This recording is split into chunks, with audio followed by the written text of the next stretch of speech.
আচ্ছা, একটা বিষয় কি আপনারা কখনো খেয়াল করেছেন?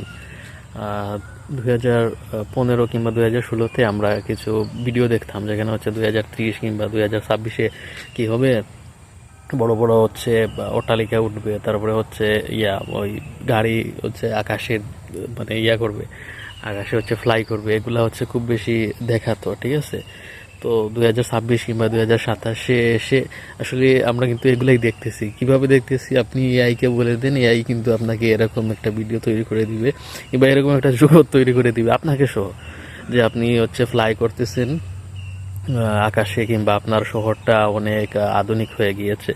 তো এটা আসলে এক ধরনের মানে পসিবিলিটির মধ্যেই পড়ে। আমরা তো অনেক সময় হাসি যে আমরা 2026-এ এসে আর 2016-তে আমরা কি দেখেছিলাম, আর 2026-এ এসে এখন কি দেখি কি হয়ে গেল। কিন্তু বাস্তবতা দেখেন, এআই কিন্তু আপনাকে এটা তৈরি করে দিয়েছে, এই জগৎটাই কিন্তু তৈরি করে দিয়েছে, যেটা আপনি 2016-তে দেখেছিলেন। তো এটা এক ধরনের আমি বলবো যে আসলে মানে আমরা যেরকম চাইছিলাম ওইরকম হয়তো পাই নাই, কিন্তু ওই দুধের স্বাদ ঘুলে মেটানো আর কি।